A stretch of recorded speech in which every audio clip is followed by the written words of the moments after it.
Okay, so a point is a fine dot made by a sharp pencil. So sharper the pencil, closer we are towards the geometric definition of a point. So this is a better point than this, but both are points, right? So that's the first thing. Then set of points extending to infinity is known as a line. So what is a line? Basically, set of points extending to infinity in both direction is known as a line. तो ये line की definition है, ठीक है? Now, if in a line you see this arrow indicates infinite values, if there is a point which is fixed point is generally represented by capital alphabet, then this thing is known as a ray.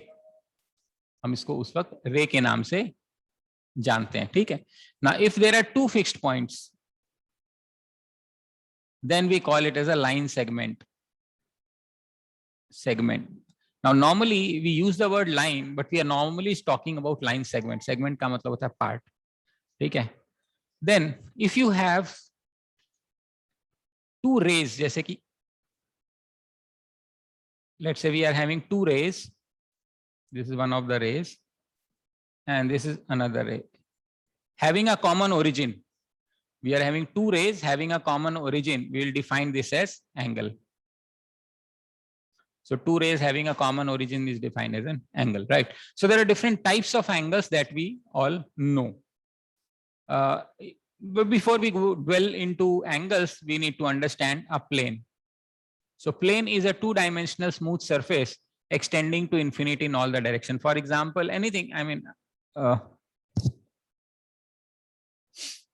कुछ भी ऐसा, ये boundary है बस इसके अंदर जो plane होता है वो इसको इनफाइनाइट चारों तरफ को इनफाइनाइटली एक्सटेंड कर दो, हम उसको प्लेन बोलते हैं. Sir two dimensional smooth surface extending to infinity is known as a plane. For example जो बोर्ड है सामने दिख रहा है वो एक तरह का प्लेन है, बस उसमें बाउंड्री है. अगर आप उसको ऊपर infinity, right infinity, left infinity, bottom infinity तक फैला दोगे तो हम उसको प्लेन के नाम से जानते हैं. Now coming back to angles, we are expected to know all angles. I am sure you know all those angles. वो सारे एंगल्स के बारे में हमें पता ही है. तो सबसे पहला जो एंगल हमने सुना हुआ है वो है एक्यूट एंगल. क्या होता है एक्यूट एंगल? क्या होता है? Angle which is less than 90, मतलब more than 0 and less than 90, उसको हम एक्यूट एंगल बोलते हैं. उसके बाद क्या बोलते हैं? ऑब्ट्यूस. ऑब्ट्यूस एंगल क्या होता है? More than 90 and less than 180. ठीक है, तो 90 से बड़ा होगा और 180 से छोटा होगा. हाँ,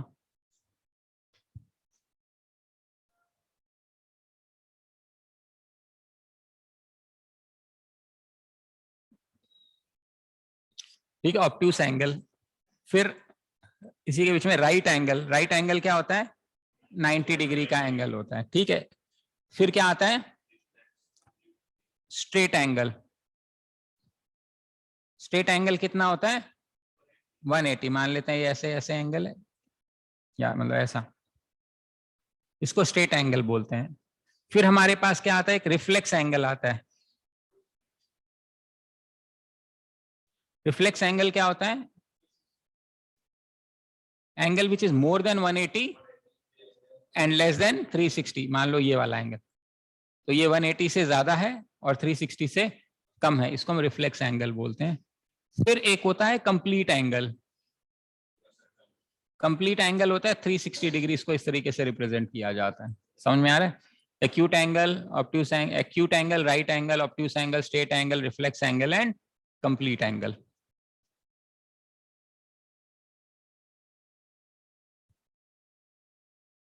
क्या हुआ? सब ठीक है? अच्छा,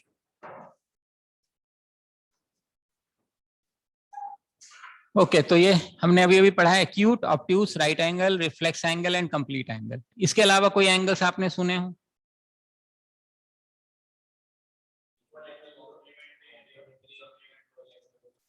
कॉम्प्लीमेंट्री एंगल, सप्लीमेंट्री एंगल, तो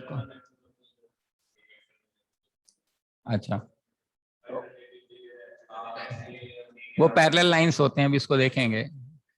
तो अभी आप एक कॉम्प्लीमेंट्री एंगल बोल रहे हो आप. कॉम्प्लीमेंट्री एंगल, कॉम्प्लीमेंट्री एंगल मतलब होता है if the sum of two angles, मान लो ये अल्फा है ये बीटा है, तो अगर sum of two angle is equal to 180 degree तो हम उसको कॉम्प्लीमेंट्री एंगल बोलते हैं। उसी तरीके से हमारे पास सप्लीमेंट्री एंगल भी होता है। सप्लीमेंट्री एंगल क्या होते हैं? एंगल, अगर दो एंगल का सम, मान लो ये अल्फा है ये बीटा है, तो अगर, सॉरी ये ऊपर गलत लिख दिया मैंने, समझ, अगर अल्फा प्लस बीटा हमारा 180 डिग्री होता है तो हम इसको सप्लीमेंट्री एंगल से बोलते हैं। ठीक है, तो इसके अलावा वर्टिकली ऑपोजिट एंगल्स भी होता है, बहुत सारे, मैं सारे नाम बता रहा हूं अभी आपको। वर्टिकली ऑपोजिट एंगल यानी ऐसे लाइन हमने खींच दी, वर्टिकली ऑपोजिट एंगल, सर ये एंगल इसके बराबर होता है, नहीं, ऑपोजिट एंगल्स इक्वल होते हैं, opposite angles are equal in vertically opposite angle. फिर हमने एडजेसेंट एंगल भी सुना होगा,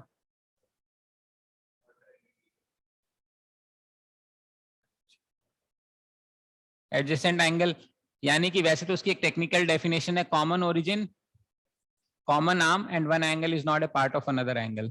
तो ये एंगल और ये एंगल, मान लो ये एंगल ए है ये एंगल बी है, तो ये बाजू बाजू वाले जो एंगल है उसको हम एडजेसेंट एंगल के नाम से जानते हैं। ठीक है, उसके अलावा एक और एंगल होता है जिसको हम लीनियर पेयर के नाम से जानते हैं। लीनियर पेयर क्या होता है? पेयर का मतलब जोड़ा, दो एंगल का सम अगर 180 डिग्री हो जाए तो हम उसको लीनियर पेयर बोलते हैं। तो क्वेश्चन ये है कि what is the difference between a linear pair angle and supplementary angle? तो ये हमारा लीनियर पेयर है। तो लीनियर पेयर और सप्लीमेंट्री में फर्क क्या होता है? लीनियर पेयर एंगल में क्या होता है, इसमें एडजेसेंट एंगल्स होते हैं। Non common arms will always form a straight line. मान लो ये कॉमन आर्म है, इसके साथ ये लाइन है, तो ये एक एंगल बन रहा है, ठीक है, और इसके साथ ये वाली लाइन है तो ये दूसरा एंगल, तो दो एंगल बन रहे हैं। तो ये नॉन कॉमन आर्म है, ये भी नॉन, मतलब कॉमन मतलब जो सेम होती है, वो non common arm will form a straight line. लेकिन जो सप्लीमेंट्री एंगल्स होते हैं उसमें ऐसा कोई जरूरी नहीं है कि वो नॉन कॉमन आर्म्स हों। फॉर एग्जाम्पल ये हमारे पास एक सर्कल है और इसके अंदर मान लेते हैं हमने कोई क्वाड्रिलेटरल इंट्रोड्यूस कर दिया, कैसा भी कोई फिगर इंट्रोड्यूस कर दी मान लेते हैं, ठीक है। तो आइडियली इन जो साइक्लिक क्वाड्रिलेटरल होता है उसमें अगर आपको पता हो,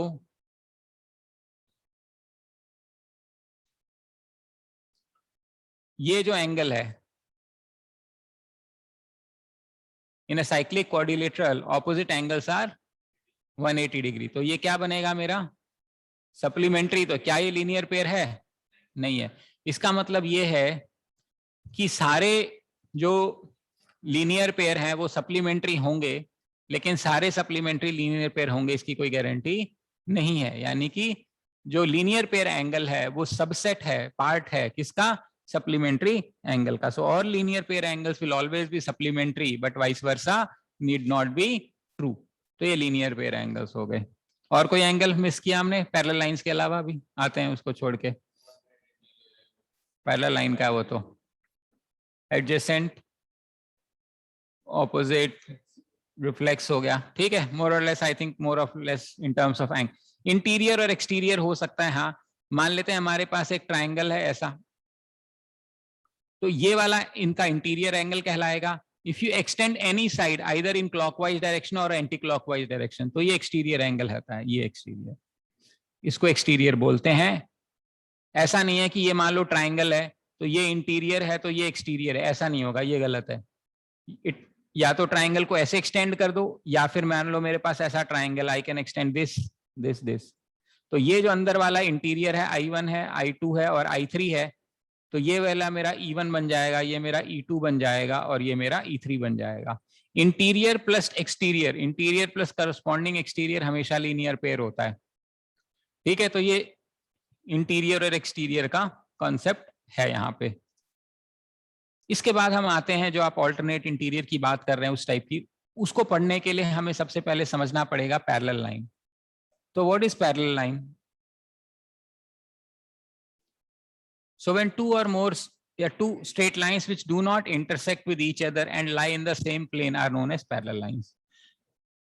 क्योंकि अगर दो लाइन इंटरसेक्ट नहीं करेंगी तो ये भी दो लाइनें, तो क्या ये पैरेलल है? नहीं है। लेकिन अगर हम स्ट्रेट लाइन की बात करें, मान लो ये एक स्ट्रेट लाइन है, ये एक स्ट्रेट लाइन है, कभी भी मीट करेगा नहीं। क्या ये पैरेलल है? नहीं, क्योंकि पैरेलल लाइन का जो कॉन्सेप्ट है वो सेम प्लेन है। प्लेन यानी टू डायमेंशनल स्मूथ सरफेस। उसी प्लेन के अंदर अगर मेरे पास दो स्ट्रेट लाइंस हैं विच डू नॉट मीट या they maintain a constant distance, only then it is a parallel line. तो मान लेते हैं हमारे पास प्लेन है और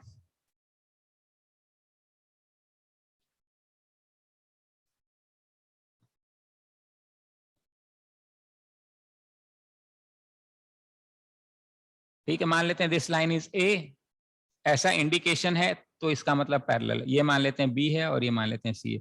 सो we know A is parallel to B, we also know B is parallel to C, so I can always claim A is parallel to C. It will have a always transient, the property will be transferred from A to B, B to C. So A parallel to B, B parallel to C, C parallel to D. I can always say all the lines are parallel to each other.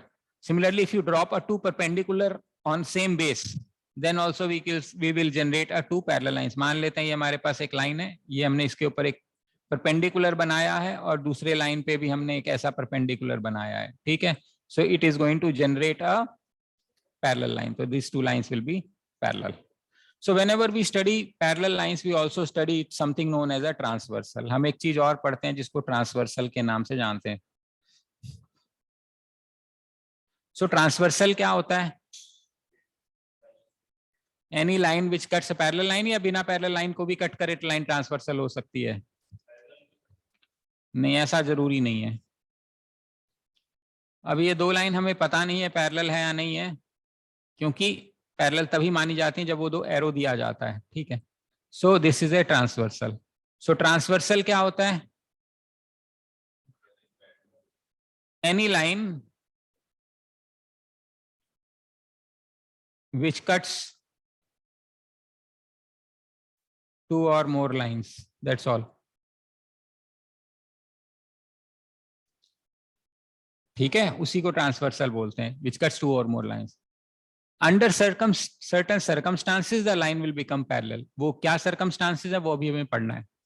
But if there is a two lines and there is a transversal, it will generate 8 angles. Let us say I normal 1 2 3 4, let's say 5 6 7 8. So I end up generating 8 angles, right? If the line may be parallel, may not be parallel, but there are certain properties which already exist. What are those? Say for example, 1 is equal to 4. Why? Because if you take any two cross line, opposite while angles are equal. So 1 is equal to 4, 2 is equal to 3, 5 is equal to 8, 6 is equal to 7. It is a given without saying. चाहे ये line parallel है या नहीं, हमें कोई लेना देना नहीं, vertically angle opposite angles are equal, but we know that this is a straight line, right? ये लाइन तो है ही, ए बी मान लेते हैं, कोई तो लाइन है ये, तो ये लाइन है, तो 1 + 2 will be 180, 3 + 4 will be 180, 5 + 6 will be 180, 7 + 1 will 8 will be 80. क्यों? लीनियर पेयर समझ लो या सप्लीमेंट्री एंगल समझ लो। क्यों? क्योंकि एक लाइन के ऊपर दो एंगल्स बन रहे हैं, तो लीनियर पेयर ही बनेगा। ये और ये मिला के एक लाइन बनाता है, इसलिए पेयर बनेगा, और लीनियर लाइन बनेगा इसलिए लीनियर। तो ये तो it goes without saying, they will be equal. And we have already studied these two angles as vertically opposite angles and linear pair angles. But other than that, there are few more angles which are generated whose nomenclature we need to know. Is the relationship between, let us say, angle 3 and angle 6. Angle 3 and angle 6 are known as alternate interior angles. Alternate क्यों? क्योंकि ये line है, एक angle ऊपर है और एक angle नीचे, alternate पोजीशन पे है, इधर एक इधर है एक इधर है, तो 3 and 6 are alternate. इंटीरियर क्यों है? क्योंकि जो दोनों पैरेलल लाइन है उसके अंदर आता है, ये जो दोनों पैरेलल लाइन है उसके अंदर आता है, तो इसको 3 और 6 को हम क्या बोलेंगे? Alternate interior, 3 and 6। उसके अलावा उसी तरीके से 4 and 5, 4 और 5 ये भी क्या है? Alternate interior, so they are known as alternate interior angles. अब ये इक्वल है नॉट इक्वल है वो बाद में देखेंगे, लेकिन ये ऑल्टरनेट इंटीरियर है। उसी लॉजिक से अगर आप 1 और 8 को देखेंगे, 1 और 8 को, लेकिन 2 and 7 को, इनको क्या बोल सकते हैं? ऑल्टरनेट एक्सटीरियर, क्योंकि ऑल्टर एक लाइन के इधर है एक लाइन के इधर है, तो ऑल्टरनेट हो गया। एक्सटीरियर क्योंकि दोनों पैरेलल लाइन के बाहर हैं, तो हम इसको एक्सटीरियर बोलेंगे, तो ऑल्टरनेट एक्सटीरियर एंगल्स हो गए। आ रही बात समझ में? 3 और 5, जो पोजीशन 3 और 5 की है वही पोजीशन 4 और 6 की है, तो इसको हम को इंटीरियर बोल सकते हैं। इसको करस्पॉन्डिंग भी बोल जा नहीं, को इंटीरियर एंगल्स थी मतलब। उसी तरीके से अगर हम 1 और 7 की बात करें तो 2 और 8 की बात करें तो लॉजिकली इनका नाम क्या होएगा? को एक्सटीरियर एंगल। समझ में आ रहा है? अब अगर हम एंगल, इस चारों एंगल की बात करते हैं 1 2 3 4, इस चारों सेट में 1 का जो पोजीशन है वो किसको करस्पॉन्ड कर रहा है? यहाँ पे 5 को। तो इसका मतलब है 1 इज करस्पॉन्डिंग टू 5। 2 की पोजीशन किसको करस्पॉन्ड कर रही है? 6 को। तो 2 इज करस्पॉन्डिंग टू 6। 3 किसको करस्पॉन्ड कर रहा है? 7। और 4 किसको कर रहा है? इसको क्या बोलते हैं? Corresponding angles. ये समझ में आ रही बात? इसको क्या बोलेंगे? करस्पॉन्ड। तो बेसिकली मेरे पास 5 और तरह के चीजें आ गई, ऑल्टरनेट इंटीरियर, ऑल्टरनेट एक्सटीरियर, को इंटीरियर, को exterior and corresponding angles. Now in पांचों में से, इन पांचों स्टेटमेंट में से अगर कोई भी स्टेटमेंट की जो मैं बात बोलने वाला हूं वो सच हो जाए, then we can claim that the lines will be parallel. मतलब if I am able to prove that 3 is equal to 6 और 4 इज इक्वल टू 5, दोनों में से एक ही बात मेरे को प्रूव करनी है, या तो 3 इज इक्वल टू 6 प्रूव कर दूं या 4 is equal to 5, that means I can claim that alternate interior angles are equal and therefore I can claim that the lines will be parallel. ठीक है। Similarly if I am able to prove 1 is equal to 8 or 2 is equal to 7, that means I am able to prove alternate exterior angles are equal. That means I can claim that the lines will be parallel. Third, if I am able to prove that 3 plus 5 is equal to 180 or 4 plus 6 is equal to 180, that means I am able to prove co-interior angles are supplementary. Even then I can claim that the lines will be parallel. Similarly, if I happen to prove 1 plus 7 is equal to 180, which is equal to 2 plus 8, once again, if you are able to prove that they are 180, we can claim that co-exterior angles are supplementary and therefore the lines will be parallel. Fifth, if I happen to prove 1 is equal to 5 or 3 is equal to 7 or 2 is equal to 6 और 4 is equal to 8, इन चारों में से कोई भी एक pair को मैं आपस में इक्वल प्रूव कर पाया, we can claim that the corresponding angles are equal and therefore the lines will be parallel.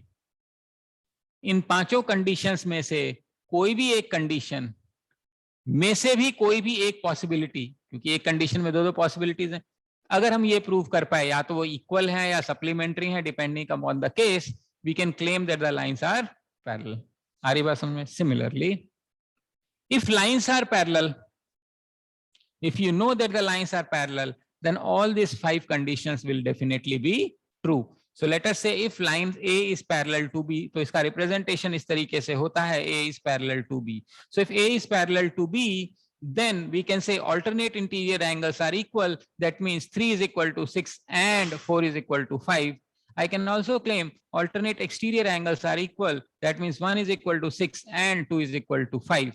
I can also claim co-interior angles are supplementary. That means angle 3 plus angle 5 is equal to angle 4 plus angle 6, which is equal to 180 degree. And I can also claim 1 plus 7 is equal to 2 plus 8, which is equal to 180 degree. That means co-exterior angles are supplementary. And I can claim 1 is equal to 5 and 3 is equal to 7 and 2 is equal to 6 and 4 is equal to 8. That is corresponding angles are equal. हाँ, क्यों? हो तो अच्छा बोलती है, उसकी आवाज तो सुन स्वीट है। नहीं तो इसमें देखो कुछ नहीं बोला मैंने, जो 5 लाइनें हैं ना, मैंने प्रॉपर्टीज एक्सेप्टेंस बताई है, बस 5 प्रॉपर्टीज हैं ये सारी सच होंगी, बस इतनी सी बात है। बताओ, फिर से बताओ, मैं फिर से बताता हूँ, बताओ कहानी समझ में आया तुम्हें?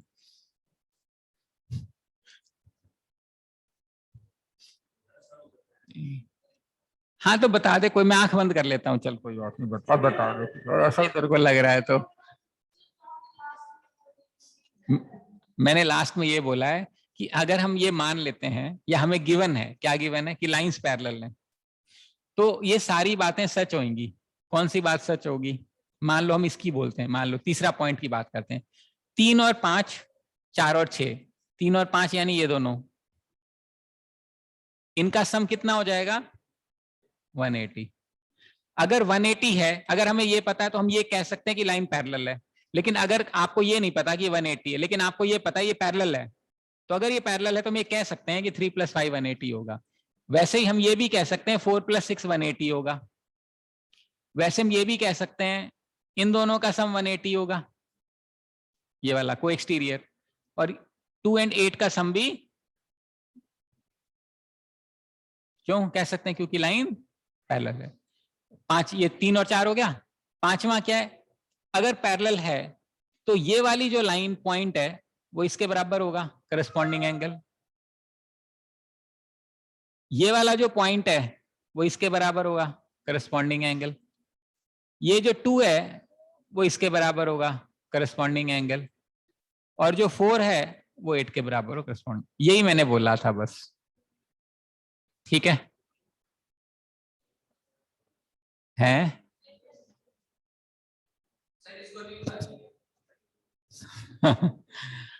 ओके, ठीक है। पैरेलल लाइन समझ में आती है बात? है ना? प्ले कर दूंगा बस। इसके बाद एक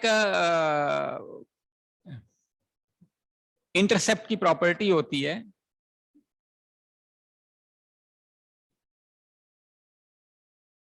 हो गया? Good wishes. ओके, वो प्रॉपर्टीज ये हैं कि अगर हमारे पास इफ 2 और मोर पैरेलल लाइन इंटरसेप्ट्स 2 ट्रांसवर्सल, मेरा मतलब क्या है? एक मिनट, मान लो ये लाइन है एक अपने पास, और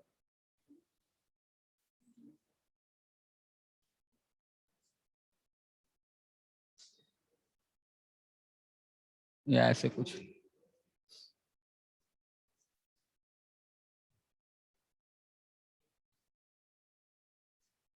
ये ट्रांसवर्सल है मान लेते हैं।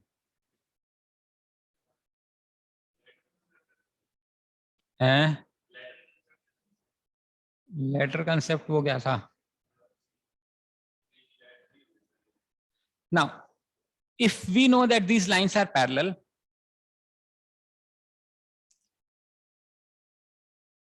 ठीक है, equal intercepts are made by parallel lines on 2 transversal। इसका मतलब ये है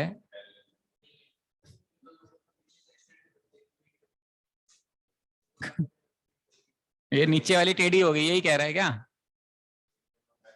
ये एरो दिखा दिया ना, तो बस पैरेलल है।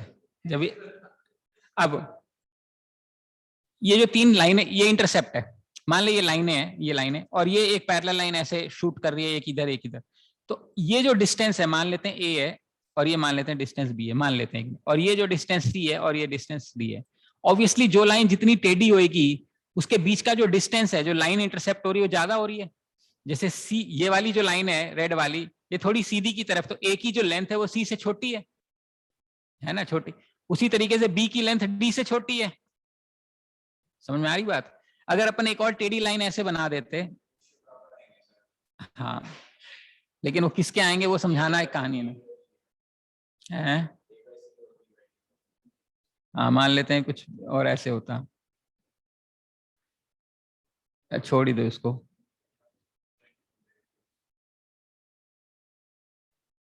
इसका जो रेशियो है ना A/B, वो सेम है C/D आएगा। ये रिजल्ट है।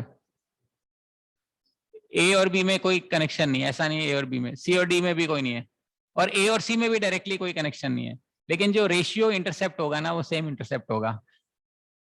मान लेते हैं हमारे पास एक ऐसा वर्टिकल लाइन है, मान लेते हैं PQ है, तो इसका रेशियो PQ के बराबर होगा, क्योंकि ये वाली लेंथ और ये वाली लेंथ का जो रेशियो सेम, क्योंकि पैरेलल लाइंस है। ठीक है? इसी पे जो रिजल्ट बनता है वो बनता है मिड पॉइंट थ्योरम का।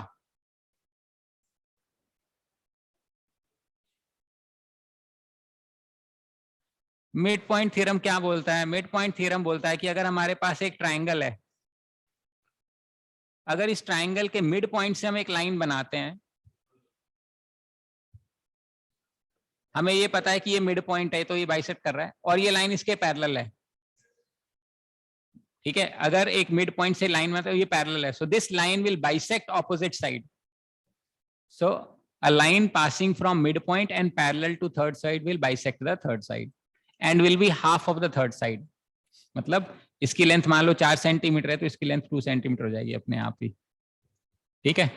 इसी का कॉरोलरी ये है, a line joining mid points of two sides of A triangle, a line joining midpoints of two sides of a triangle will be parallel to the third side and will be half of it।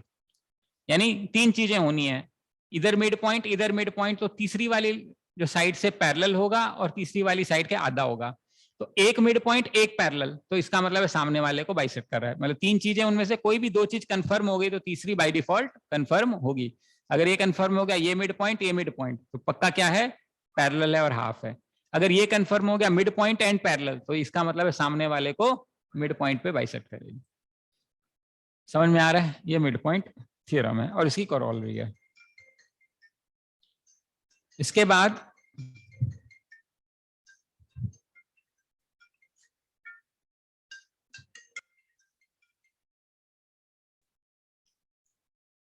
Okay इसके बाद आता है हमारा triangles.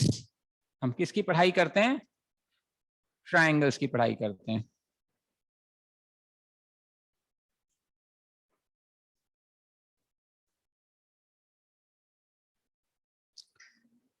What is a triangle? जो अभी अभी हमने बनाया था, थ्री साइडेड फिगर। तो ये माला, ये वर्टेक्स होता है, vertex is always capital represented by capital alphabet, ठीक है। जो कैपिटल अल्फाबेट वर्टेक्स के जो सामने वाली साइड होती है वो हमेशा स्मॉल अल्फाबेट से रिप्रेजेंट करी जाती है, ए बी सी, जिसको हम साइड बोलते हैं, ठीक है। और टोटल इंटीरियर एंगल जो होता है एक ट्राइंगल के अंदर वो 180 डिग्री होता है, यानी angle A plus angle B plus angle C has to be 180 degree, ठीक है। Plus sum of any two side should be greater than the third side and the difference of any two sides should be less than the third side। ये basic characteristics हैं इसकी। इसके बाद हम triangle की classification करते हैं depending on angle and depending on side. तो क्लासिफिकेशन होती है डिपेंडिंग ऑन एंगल। सबसे पहला होता है एक्यूट एंगल। एक्यूट एंगल में क्या होता है? क्या लेस देन 90? ऑल एंगल्स, सारे एंगल्स लेस देन 90 होने चाहिए, तो क्या बनेगा? एक्यूट एंगल बनेगा। उसके बाद क्या बनेगा? Right angle. तो उसके बाद क्या मतलब है? अगर one of the angle is 90 degree, तो वन एंगल इज 90 डिग्री, उसको हम क्या बोलेंगे? राइट एंगल बनेंगे। उसके बाद क्या बनता है हमारा? Obtuse angle triangle. तो ऑब्ट्यूस एंगल क्या होता है?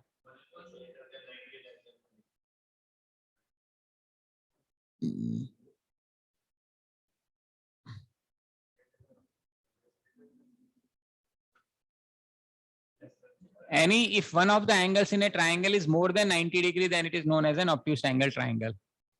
समझ में आ रहा है? कोई एक एंगल 90 डिग्री से ज्यादा हो, दो एंगल क्यों नहीं हो सकते 90 से ज्यादा? सम 180 degree.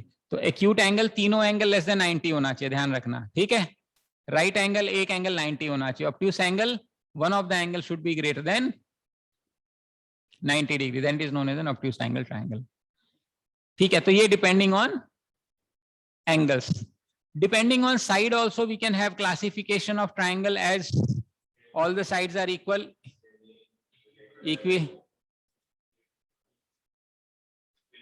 equilateral, isosceles, scalene। Equilateral में क्या है? तीनों साइड्स बराबर होनी चाहिए। आइसोसेलेस में क्या है? ये वाली साइड इसके बराबर, ये वाली साइड इसके बराबर। स्केलेन में क्या है? कोई भी साइड किसी के बराबर नहीं है, ये अलग है, ये लेंथ अलग है, ये लेंथ अलग है, इसमें तीनों साइड बराबर। So depending on equilateral, isosceles and scalene triangle है। समझ में आ रही बात? ओके। ये कौन सा ट्राइंगल है? ये कौन सा ट्राइंगल है? right angle triangle. How do we know? Because it follows something known as a Pythagoras theorem. So what is the Pythagoras theorem? Base का square plus height का square is equal to hypotenuse का square. समझ में आ रहा है? इसको Pythagorean triplet बोलते हैं। अभी थोड़ा सा और पढ़ेंगे इसके बारे में, but this is known as Pythagoras theorem.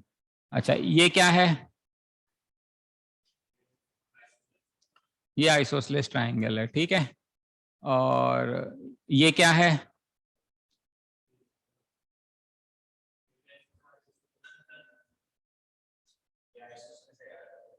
ये क्या है?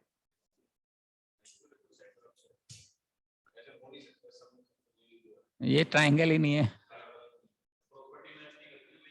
Sum of two side must be greater than third side, तो ये ट्राइंगल नहीं है, ठीक है। तो ये हमारा क्लासिफिकेशन ऑफ ट्राइंगल्स हो गया। यहां तक बात समझ में आती है हमें?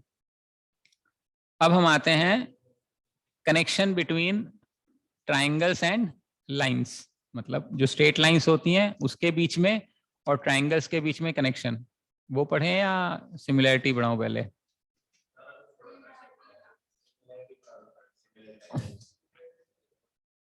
है सिमिलैरिटी, ओके। so उसके पहले, सिमिलैरिटी से पहले आती है कॉन्ग्रुएंसी।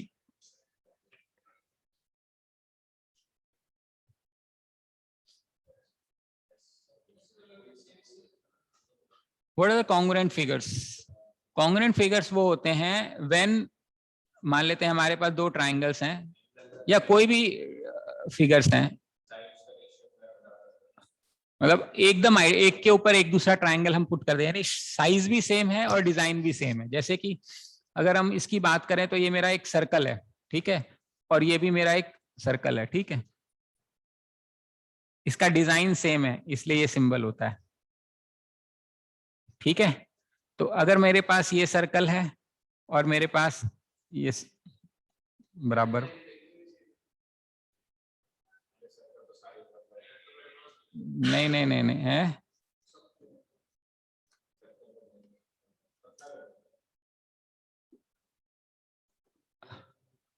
अब ये जो है ये डिजाइन तो सेम है ही है, साइज भी सेम है। तो when the figure is similar and identical in size, then we call it as a congruent, and this is a symbol of congruency. So the design must be same, इसको similarity बोलते हैं।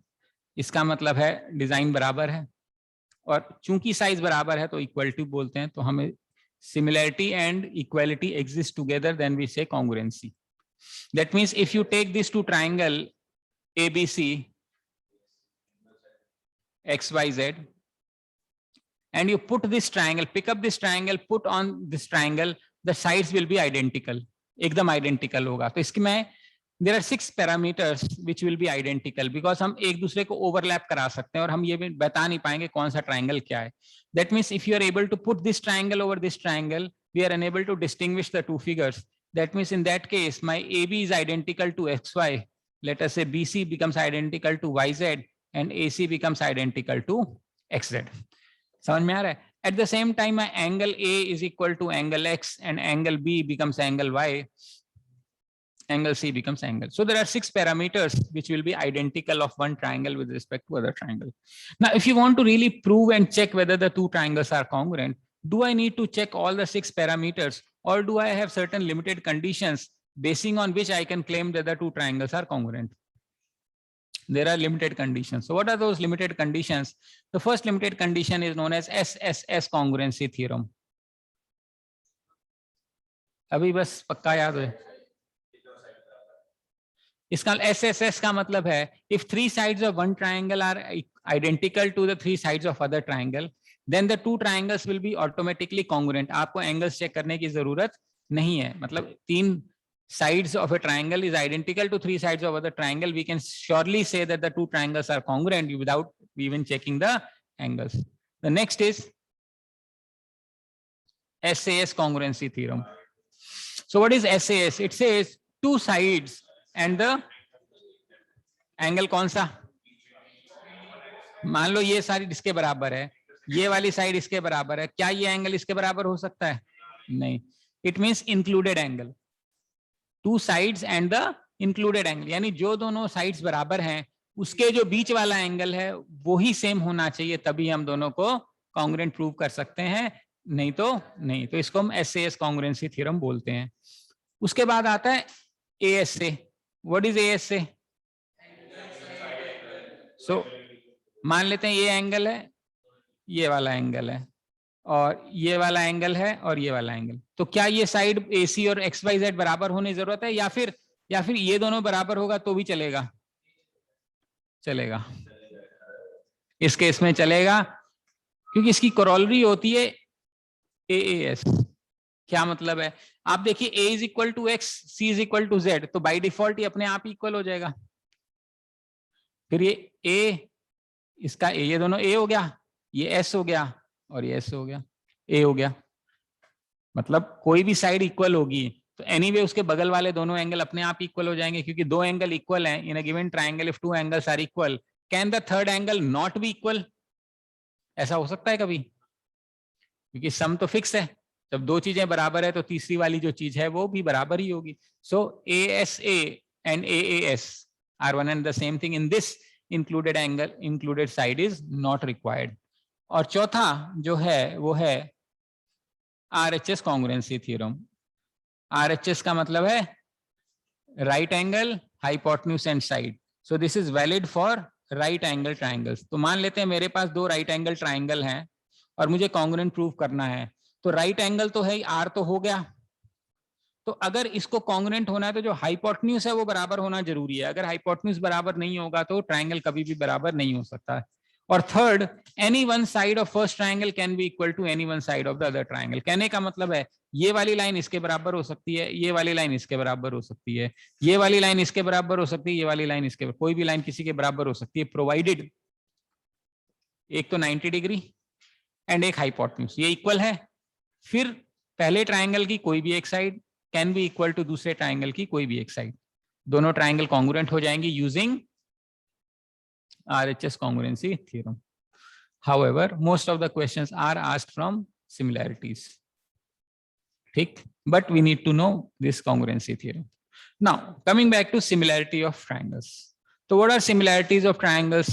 Two triangles are similar.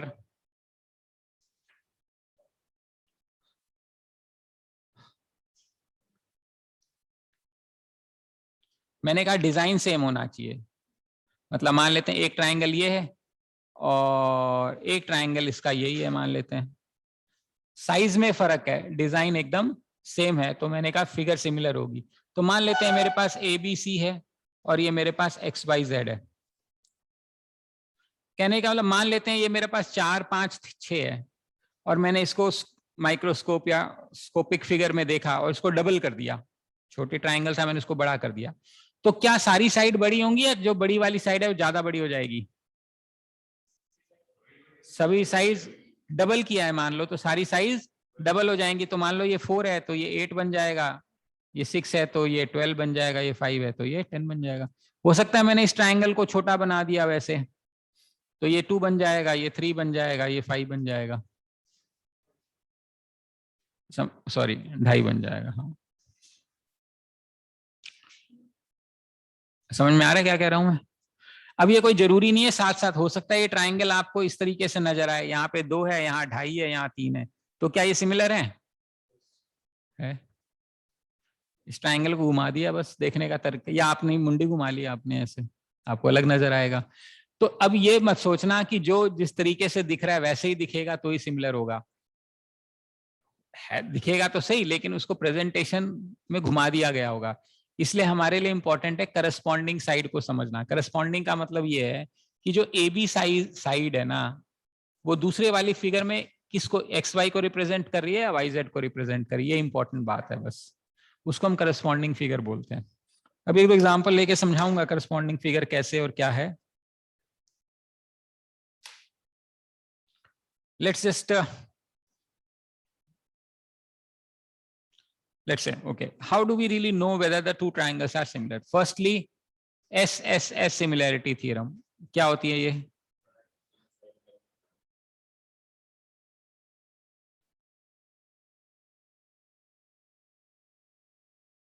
when the three sides of one triangle is proportional to the three sides of other triangle. That means AB upon XY should be same as BC upon YZ is same as AC upon XZ. इसको बोलते हैं proportionality. जैसे कि मान लो ये 4/8 हो जाता, ये सेम एज 5/10 हो जाता, ये सेम एज 6/12 हो जाता, तो इसको हम साइड्स को प्रोपोर्शनल बोलते हैं. आ रही बात समझ में? एक तो यही तरीका है अगर तीनों साइड्स प्रोपोर्शनल हैं. दूसरा तरीका ये है SAS सिमिलैरिटी है, यानी two sides are proportional and included angle must be equal. Included angle क्या प्रोपोर्शनल हो सकता है? क्योंकि मान लेते हैं ये वाले ट्राइंगल का साइज इससे डबल है, तो क्या ये अंदर वाला एंगल ये डबल हो जाएगा? नहीं होगा ना, क्योंकि सम तो कांस्टेंट है. तो two sides are proportional and included angle is equal. और तीसरा जो सबसे इंपॉर्टेंट है वो ए समझ लो या ए समझ लो या ASA समझ लो. इनमें सबसे, क्योंकि दो एंगल बराबर है तो तीसरा एंगल अपने आप ही बराबर हो जाएगा. तो अगर दो एंगल बराबर है, तीसरा एंगल बराबर, तो एस को देखने की जरूरत नहीं है. सबसे ज्यादा यूज जो एग्जाम में होता है क्वेश्चंस के अंदर वो होता है ये वाला. If you have to check whether two triangles are similar, there is a high likelihood that you are required to see AA similarity. Now let us just take as I told you, we'll take a couple of examples to understand. Let me say I have this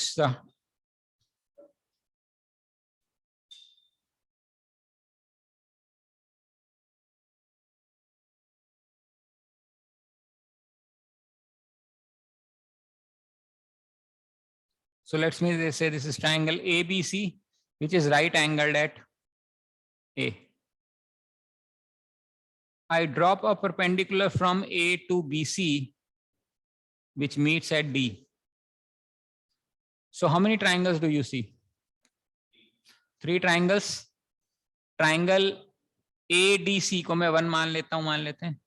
triangle ADB को मैं 2 मान लेता हूं, मान लेते हैं. और triangle ABC को मैं 3 मान लेता हूं, मान लेते. 3 ट्राइंगल हो गए. कौन से दो ट्राइंगल आपस में सिमिलर हैं और कैसे?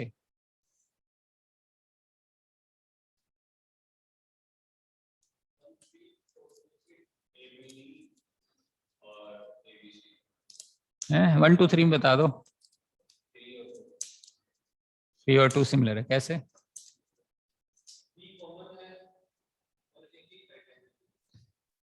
कौन से एंगल में? अच्छा, हाँ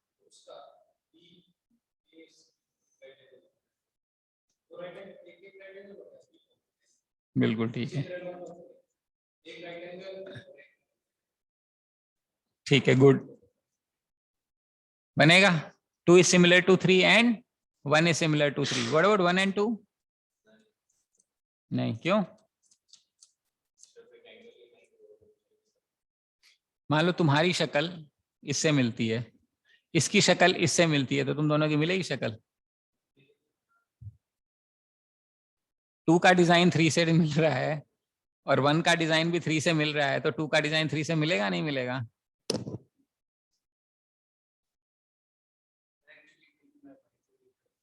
है लॉजिक समझ में आ रहा है? बट अभी मैथमेटिकली प्रूव करके देखेंगे कैसे हो रहा है. फिलहाल हम जो इसने कहा है विकास ने, हम उसको समझने की कोशिश करते हैं. इसने मेरे को बोला कि 2 is similar to 3.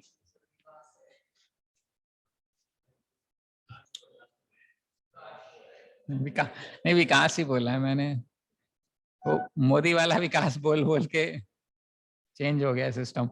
So 2 is similar to 3, right? So if you look in triangle 2, angle B is same as angle B in triangle 3, क्योंकि ये कॉमन हो गया है ना. और ट्राइंगल 2 के अंदर ये 90 है तो ये भी 90 बनेगा, यानी कि angle ADB is same as angle BAC. ये समझ में आ रहा है? छोटे वाले ट्राइंगल में पहले छोटे वाले ट्राइंगल में B और बड़े वाले ट्राइंगल में B सेम है. छोटे वाले ट्राइंगल में ये 90 है और बड़े वाले ट्राइंगल में ये 90 है, तो दो एंगल हो गए. समझ में आ रहा है? तो दोनों सिमिलर होने चाहिए, तो साइड्स प्रोपोर्शनल होंगी. अब यहाँ पे इंपॉर्टेंट है कौन सी साइड किसको रिप्रेजेंट कर रही है, क्योंकि डिजाइन तो सेम ही है, करस्पॉन्डिंग साइड्स की बात आ गई। तो सबसे अच्छा तरीका होता है जो एंगल हमें इक्वल मिल गए उसके सामने वाली साइड पकड़ो। छोटे, सबसे पहले हम छोटे वाला ट्राइंगल लिख रहे हैं 2, 2 में बी के सामने कौन सी साइड है?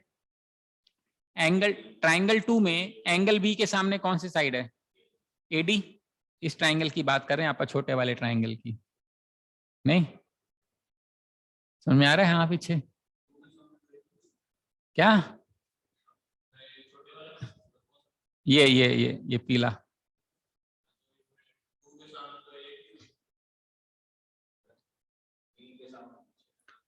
एंगल बी के सामने कौन सी साइड है? एंगल बी के सामने है एडी। और बड़े वाले ट्राइंगल में एंगल बी के सामने कौन सी साइड है? एसी। तो ये दोनों प्रोपोर्शनल होंगे, इज इक्वल टू बीबी हो गया। अब 90 ऊपर न्यूमरेटर में अपन छोटे वाला ट्राइंगल लिख रहे हैं। छोटे वाले ट्राइंगल में 90 के सामने कौन सी साइड है? A B. बड़े वाले ट्राइंगल में 90 के सामने कौन सी साइड है? बड़े वाला ट्राइंगल है ए बी। समझ में आ रही बात? अब छोटे वाले ट्राइंगल में ए बी बी डी और ए डी, ये तीन ही लाइन है। उसमें से अपन ने ए डी लिख ली, ए बी लिख ली, तो बची कौन सी? ए डी लिख ली, ए बी लिख ली, तो बची कौन सी? B D. अच्छा, बी डी बच गई। बड़े वाले ट्राइंगल में हमने ए सी लिख लिया और हमने बी सी लिख लिया, तो बचा क्या? A B. ये रिजल्ट होता है। इसमें से एक रिजल्ट निकल के आता है, इसको इक्वेट करो, A B square is equal to B D into B C. Sorry, इसका मतलब है ये वाली जो लेंथ है A B square is equal to B D into B C. अच्छा, B D into B C, हाँ।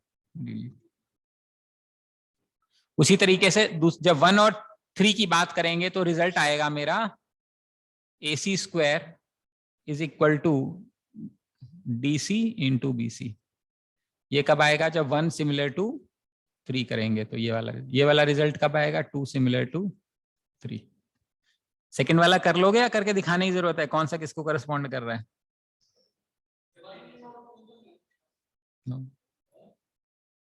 एक तो कॉमन सेंस से ही होगा, ऐसे होगा। देखो, 2 की शक्ल 3 से मिल रही है, 3 की शक्ल 1 से मिल रही है, तो 2 की शक्ल 1 से मिलेगी, छोड़ना क्या है? ये तो लॉजिक। अब मैथ्स कैसे होगा वो भी देखेंगे, लेकिन but this is logical, very logical. Designs will meet, क्योंकि ultimately it is the same design. So how do we approach this? अभी तो शुरू हुई है क्लास।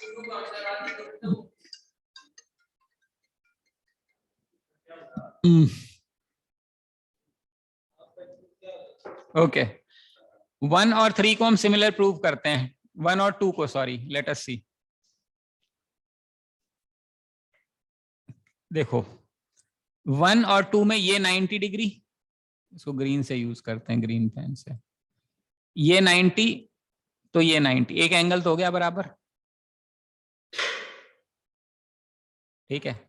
अच्छा, मान लेते हैं मैं इसको अल्फा मानता हूं एंगल को, तो ये वाला एंगल कितना हो जाएगा?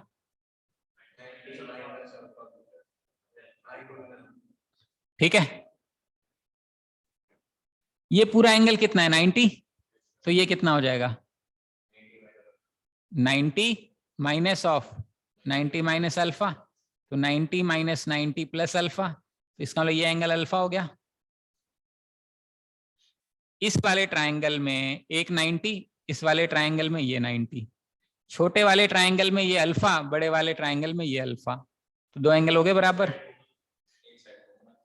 जरूरत क्या है? ए हो तो गया, 2 एंगल बराबर, तीसरा अपने आप बराबर है, इसका मतलब साइड प्रोपोर्शनल है। अब 90 के पहले छोटे वाला ले लेते हैं आप। छोटे वाले ट्राइंगल में 90 के सामने कौन सी साइड है? एसी। बड़े वाले ट्राइंगल 2 में कौन सी है? A B. सेकंड क्या बचा? अल्फा के सामने कौन सी साइड है? एडी। इधर अल्फा के सामने क्या है? B D. अब तीसरी बच गई, AC यूज कर लिया अपन ने, AD यूज कर लिया, तो बचा क्या, DC। बड़े वाले ट्राइंगल में AB यूज कर लिया और BD यूज कर लिया, तो क्या बचा, AD। यहां से रिजल्ट निकलता है AD square is equal to BD into DC, यानी इसकी जो लेंथ है वो इन दोनों के टुकड़े के बराबर होती है, this length into this length. Exam में इसका क्वेश्चन ऐसा आता है।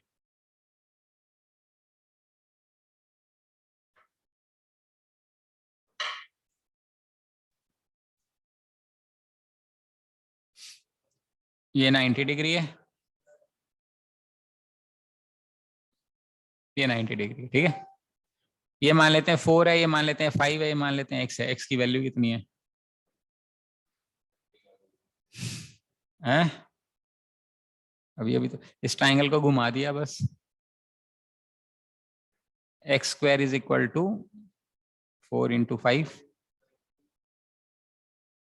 अब अगर ये याद है तो हो जाएगा, वरना एग्जाम में नहीं हो सकता। अच्छा ठीक है, चलो, but you have to remember this result to be able to handle this question, otherwise similarity prove करना मुश्किल। परपेंडिकुलर है बस,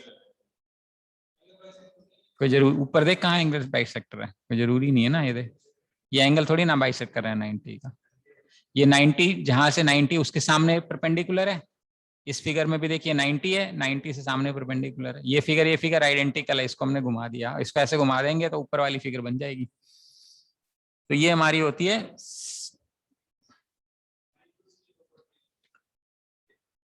सिमिलैरिटी ऑफ फिगर। यहां तक बात समझ में आती है सभी को, ठीक है।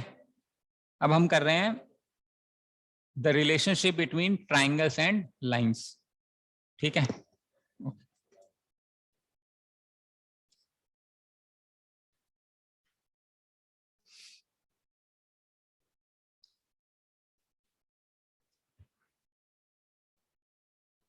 मान लेते हैं ये ABC है। हमने मान लो यहां से यहां एंगुलर बाइसेक्टर बनाया पॉइंट, तो जहां पे ये एंगुलर बाइसेक्टर का मतलब सामने वाले साइड को बाइसेक्ट करेगा, ये इसका एंगुलर बाइसेक्टर है। तो जहां पर दो एंगल बाइसेक्टर जाएंगे, तीसरा एंगुलर बाइसेक्टर भी वहीं से पास करेगा। ये समझ में आ रही बात? तो जहां पर भी दो एंगुलर बाइसेक्टर जाएंगे, third angular bisector will go from the same point. समझ में आ रहा है? This point of intersection of angular bisector, point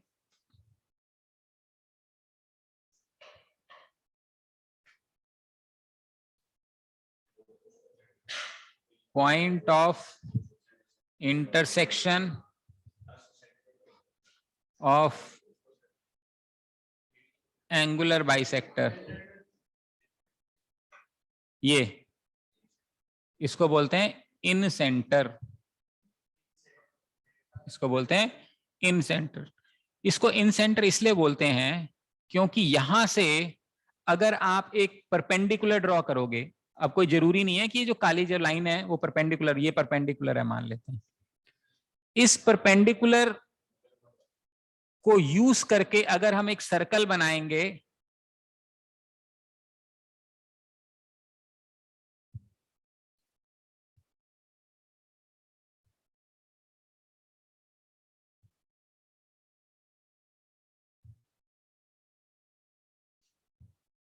अगर हम इसको रेडियस यूज करके, किसको, ये रेडियस है अपना,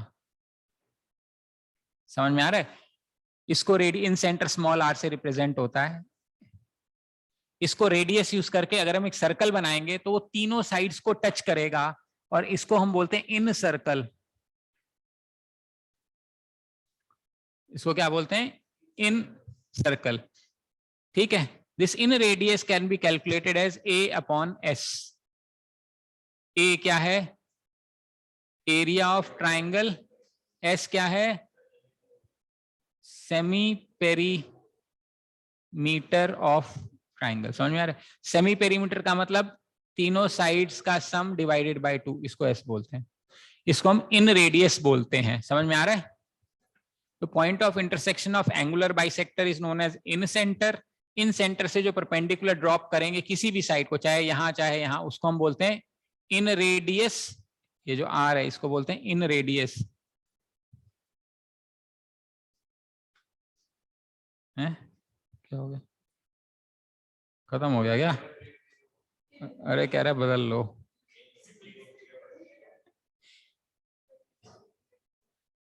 इसको बोलते हैं इन रेडियस, ठीक है।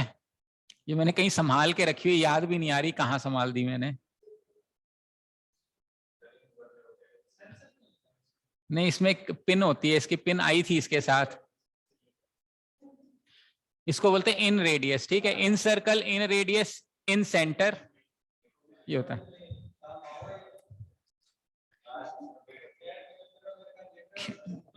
क्लियर है यहां तक? In center, okay okay.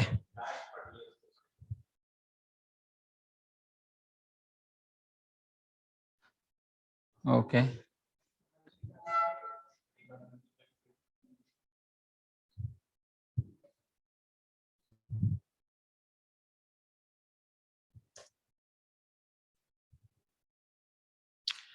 अब मान लेते हैं हमने इसको एक्सटेंड कर दिया, ठीक है। ये जो एक्सटीरियर, उसी तरीके से हमने इसको भी एक्सटेंड कर दिया, ये इसका एक्सटीरियर एंगल है मान लो, ठीक है। अब अगर हम इस एक्सटीरियर एंगल का एंगुलर बाइसेक्टर ले लें,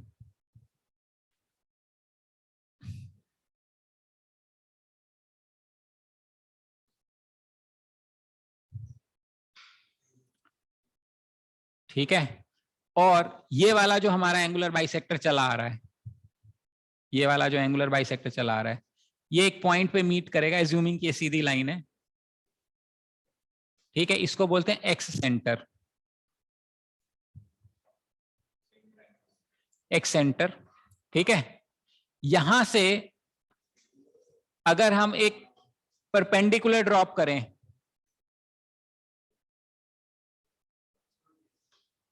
इसको बोलेंगे एक्स रेडियस,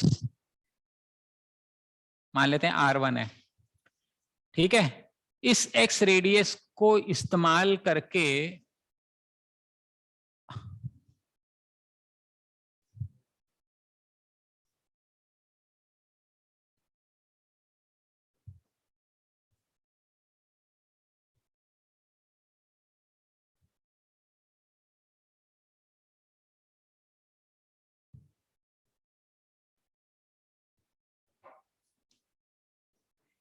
एज्यूमिंग ये प्रॉपर सर्कल है, इसको बोलेंगे एक्स सर्कल,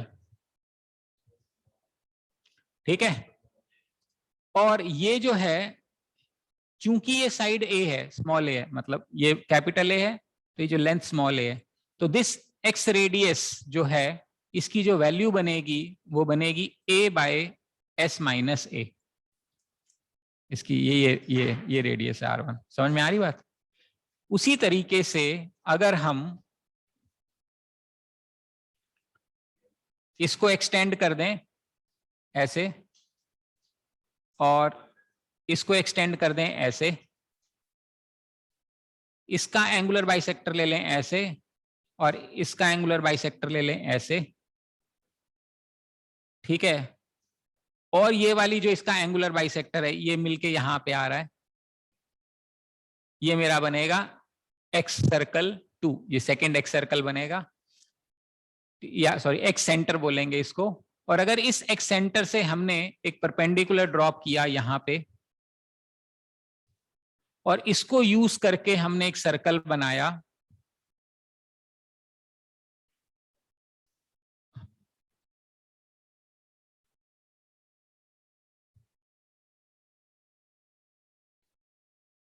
जो कि किसको किसको टच करेगा, एक्स सेंटर को टच करेगा,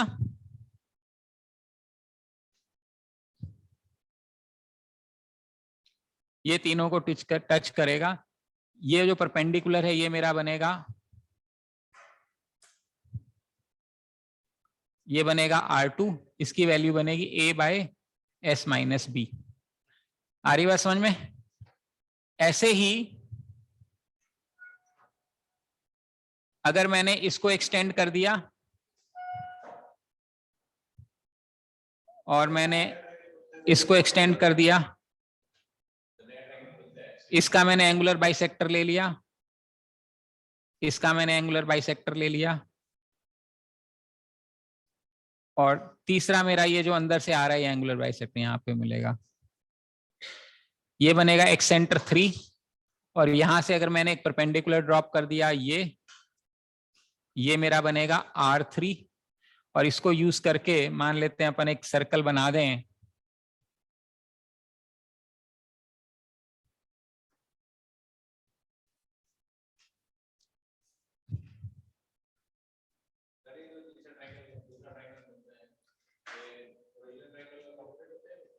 ये बनेगा, एक मिनट, R3 की वैल्यू बनेगी A/S-C। ये तीनों चीजें बनेगी, इसको एक्स सेंटर बोलते हैं, एक्स रेडियस बोलते हैं। ये फिगर है आपकी, कुछ समझ में आ रही है फिगर? तो बेसिकली इसमें हमारे पास चार चीजें हो गई। जो इन रेडियस है वो बनेगा A/S, जो एक्स रेडियाई है वो बनेगा A/S-A। ए मतलब ये वो रेडियस है जो छोटी, जो साइड ए पे परपेंडिकुलर आ रही है, ये वो है जो साइड बी पे परपेंडिकुलर आ रही है, ये वो है जो साइड सी पे परपेंडिकुलर आ रही है, A/S-C। तो ये इसको एक्स सेंटर बोलते हैं, एक्स रेडियस बोलते हैं, एक्स सर्कल बोलते हैं। वो इन सेंटर है, इन रेडियस है, और इन सर्कल है। तो सर्कल के अंदर है इसलिए इन है, वो बाहर है तो इसलिए एक्स एक्स है। तो ये हमारे फॉर्मूले होते हैं, ये एंगल बाइसेक्टर से रिलेटेड कॉन्सेप्ट्स हैं। लाइन एंड ट्राइंगल का जो इंटरप्ले है वो ये है। यहां बात समझ में आती है? उसी तरीके से एक और एंगल बाइसेक्टर से रिलेटेड एक और अंडरस्टैंडिंग है, वो ये है, इसको हम एंगल बाइसेक्टर थ्योरम बोलते हैं।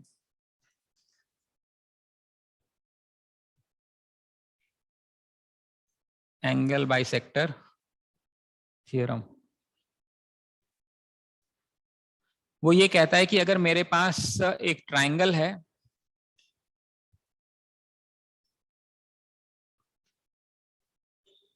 और मेरे पास मान लेते हैं एंगुलर बाइसेक्टर है ए बी, ठीक है, ये एंगुलर बाइसेक्टर है। So the angular bisector will divide the opposite side in the side into the ratio containing the angular bisector will divide my opposite side in the ratio of the sides containing the angle. मैं एक बार dictate करा देता हूं ये।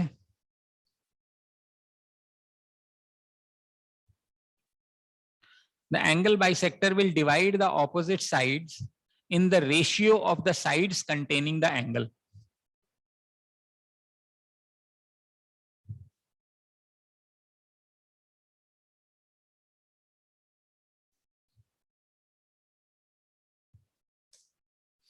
इसका मतलब ये है कि जो एंगुलर बाइसेक्टर है वो सामने वाली साइड को दो हिस्सों में डिवाइड करेगा, यानी कि AD और DC में। तो जो सामने इसका जो रेशियो है AD और DC वो उसके बराबर है, किसके बराबर? साइड के बराबर। कौन सी साइड्स के बराबर? जिस साइड से ये एंगल बन रहा है जिसकी हम बात कर रहे हैं, यानी AD/DC will be AB/AC। Angle bisector सामने वाले को दो हिस्सों में बांटेगा। ये जो दो टुकड़ों की लेंथ का जो रेशियो है ना, वो इनकी लेंथ के बराबर, रेशियो के बराबर होगा। जितनी लेंथ AB और AC की है ना, उसी लेंथ में सामने वाली साइड कटेगी। ये एंगल बाइसेक्टर थ्योरम है, बहुत इंपॉर्टेंट है। AB/AC is equal to BD/DC। हाँ, तो मैंने क्या लिख दिया? अच्छा, हाँ, सॉरी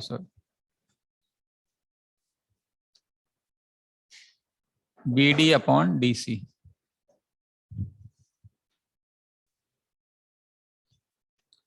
सामने वाली साइड को BD/DC में डिवाइड कर रहा है, ये रेशियो है BD/DC।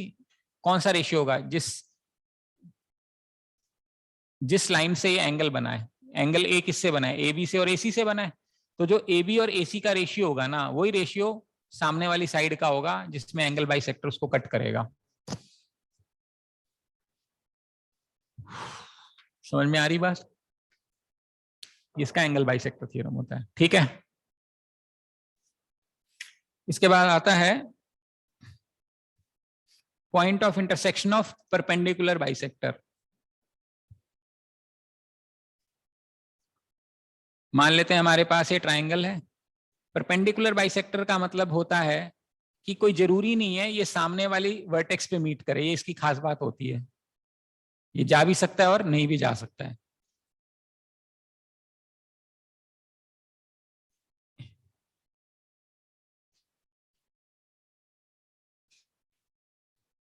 तो जहां पर दो परपेंडिकुलर बाइसेक्टर मीट करते हैं, तीसरा परपेंडिकुलर बाइसेक्टर भी वहीं मीट करेगा। परपेंडिकुलर बाइसेक्टर से वर्टेक्स पे जब लाइन खींचोगे,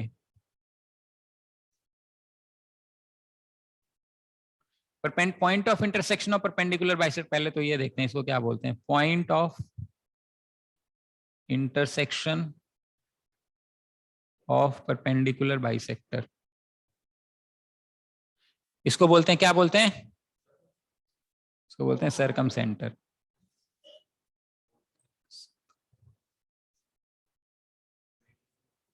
इसको बोलते हैं सरकम सेंटर। और सरकम सेंटर से वर्टेक्स पे जो लाइन जाती है उसको क्या बोलते हैं, इसको बोलते हैं सरकम रेडियस।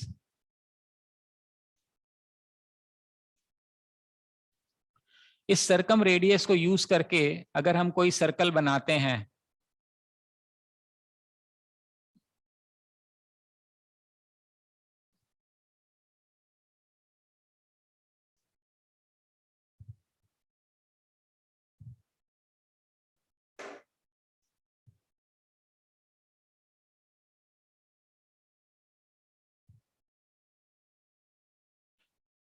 ठीक है, तो ये तीनों वर्टेक्स को टच करेगा, समझ में आ रहा है, तीनों वर्टेक्स को टच करेगा, इसको हम बोलते हैं सरकम सर्कल।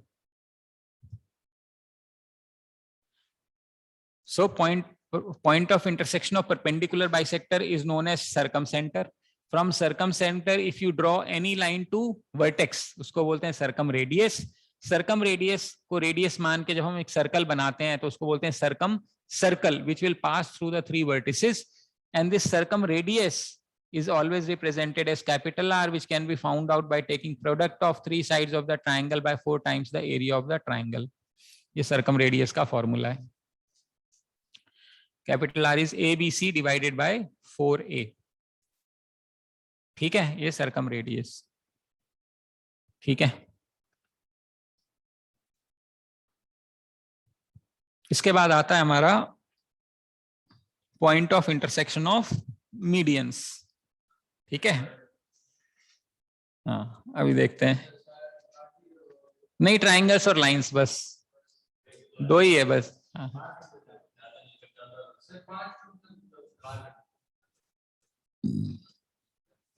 हाँ भाई ऑनलाइन समझ में आ रहा है। हाँ जी, भावना, पारस, विकास। Yes sir. पारस कुछ बन रही है बात?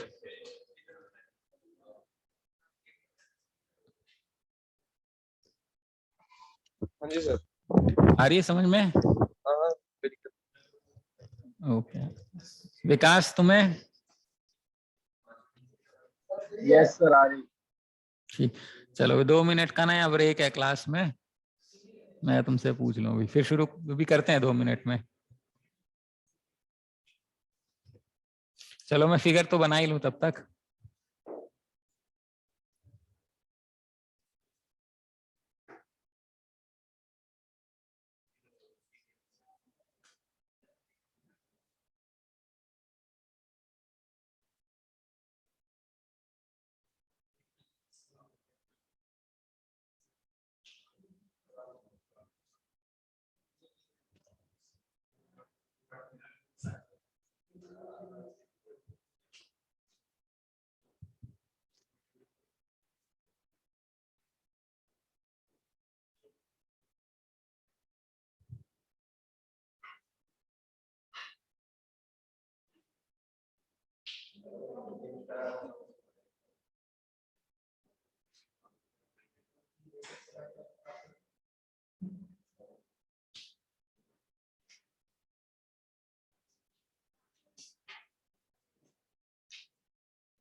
हो गए 5 मिनट?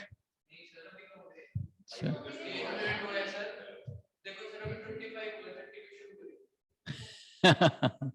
नहीं तो कुछ टाइम भी तो बीत भी तो चुका है। हाँ हो गई। ठीक है, तब तक बाकी लोग पढ़ लो इसको फटाफट, रिवाइज कर लो।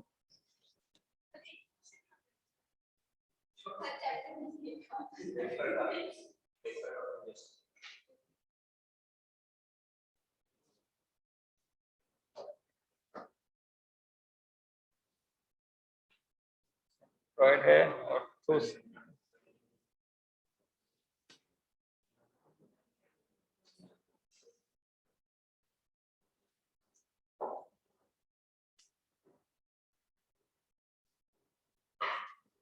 गेम खेल रहे थे जो 5 मिनट की बात थी।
ठंडा हो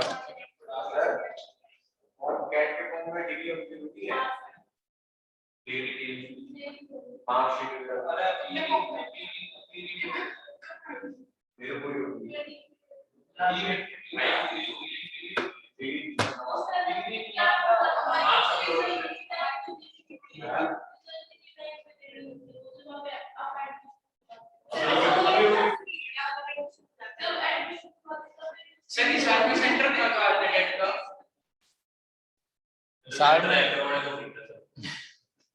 पहले तो एक बार ओम में आता था, इसके बाद यहाँ पे टीसीएस का सेंटर है इधर।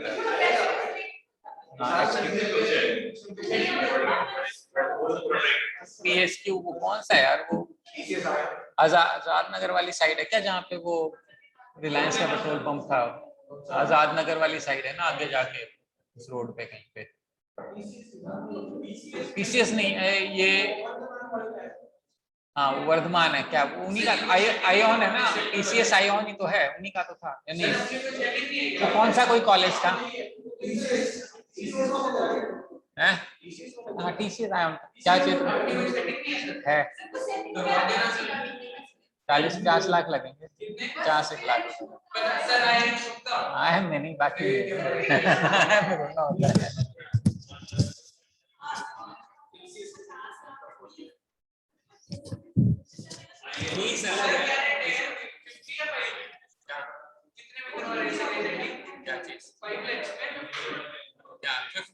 इसमें पेमेंट सीट्स होती है ना जो प्राइवेट कॉलेज, उसमें मिल जाएगा सिम्बायोसिस वगैरह। हाँ तो उसके लिए तो फीस तो लगेगी ना, कैट में कुछ नहीं होता एग्जाम, कैट में कुछ नहीं होता, पढ़ाई कर लो।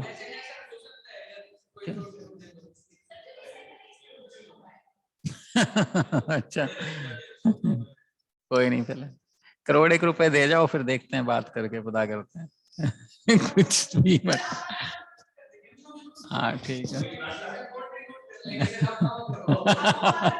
हाँ देगा, करवा ही रहा हूँ, यहाँ ध्यान दोगे तो हो जाएगा, कुछ नहीं देना पड़ेगा।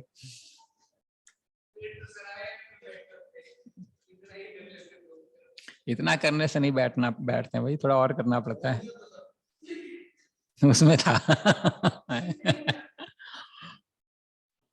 तभी तो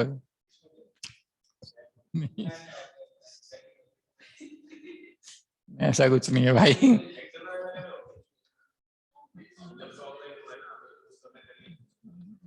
कैट में नहीं होती है वैसे ना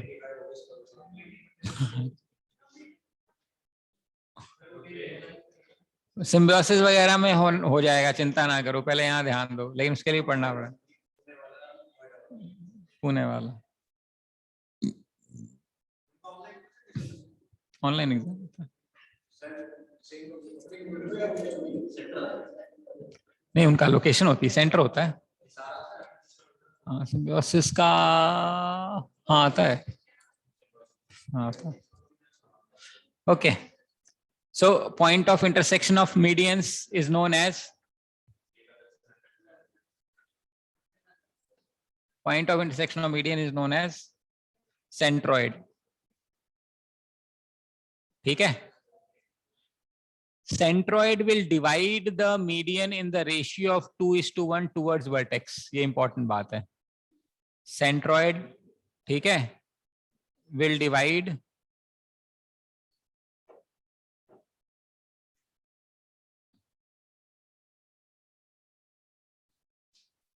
the median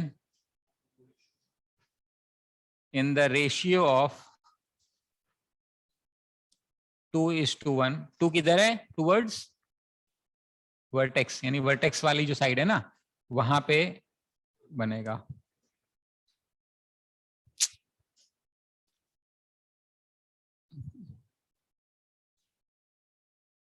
ये इसकी एक खास बात है मीडियन की। इसी के अंदर एक चीज और होती है जब हम मीडियन पढ़ते हैं, जिसको हम एपोलोनियस थ्योरम बोलते हैं।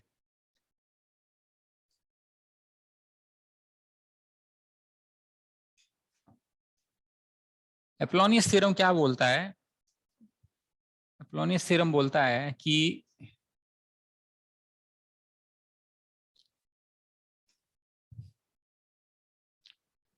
सम of the squares of the sides, यानी AB square plus AC square is 2 times the median square plus 2 times BD का स्क्वायर। अब BD की जगह आप DC भी कर सकते हो, और आप इसकी जगह BC/2 का होल स्क्वायर कर सकते हो, क्योंकि ये मिड पॉइंट है। तो इसको जब हम करते हैं तो इसको ऐसा भी लिखा जा सकता है, 2bc²/4 यानी ये, ठीक है। तो कुछ भी रिजल्ट लिख सकते हैं। तो अगर मैं इसको लिखता हूँ AB² + AC² is twice the median square plus half times the square of the third side. ये रिजल्ट होता है एपोलोनियस थ्योरम। जो हम AD के लिए कर रहे हैं, जो काम हम AD के लिए कर रहे हैं, मतलब वही हम BE के लिए भी कर सकते हैं और CF के लिए भी कर सकते हैं। समझ में आ रही बात? तो अगर हम AD के लिए कर रहे हैं, CF के लिए करेंगे तो BC² + CA² बनेगा। BC² + AC² is 2 times CF² + half of AB² बनेगा। और उसी तरीके से जब हम तीसरी लाइन के लिए करेंगे, BE के लिए करेंगे, तो BE के लिए करेंगे तो ये बनेगा AB² + BC² is equal to 2BE² + half AC²। ठीक है। अब अगर अपन इसको जोड़ें, LHS और RHS को मैं ऐड करूं, AB² + AB² 2AB² + 2AC² + 2BC² is equal to 2 times AD² CF² + BE² plus half of AB² BC² + AC²। कर सकता हूं ऐसा? इस 2 को मैं यहां, इसको, इस पूरे सिस्टम को मैं लेफ्ट साइड में शिफ्ट करूं तो 2 - ½ 3/2 AB² + BC² + AC² is equal to 2 times AD² CF² + BE²। Cross multiply करेंगे तो 3 times AB² + BC² + AC² is equal to 2 times AD² + BE² + CF²। Cross multiply करेंगे तो 4 बन जाएगा। ये 10वीं क्लास में क्वेश्चन आया करता था, अगर याद हो। Prove that 3 times the sum of the squares of the side is equal to 4 times the sum of the squares of the medians। ये रिजल्ट है। ये उसी का एप्लीकेशन है एपोलोनियस थ्योरम का, which says sum of the squares of the two sides is equal to twice the square of the median plus half time the square of the third side, जिसको bisect कर रहा है। तो this is the relationship between triangle and lines in terms of median वाली lines. इसके बाद बचता है हमारा सिर्फ एक लाइन और बचती है, जो कि है एल्टीट्यूड। ठीक है। तो अगर मेरे पास एक ट्राइंगल है, मान लेते हैं, एल्टीट्यूड का मतलब है लाइन जो सामने वाली लाइन पे 90 डिग्री बनाए, उसको हम एल्टीट्यूड बोलते हैं। ये इसका एल्टीट्यूड है, ये इसका एल्टीट्यूड है, और ये इसका एल्टीट्यूड है। सबसे पहले तो इसमें इस point of intersection of altitude को हम बोलते हैं ऑर्थो सेंटर। जरूरी नहीं है वो करेगा, अगर इक्विलेटरल ट्राइंगल है तो तीनों करेगा, आइसोसेलेस है तो 2 को करेगा, स्केलन है तो नहीं करेगा। ठीक है। तो इसको ऑर्थो सेंटर बोलते हैं। What is the relationship between angle A and angle O, angle BAC and angle BOC में क्या रिश्तेदारी है?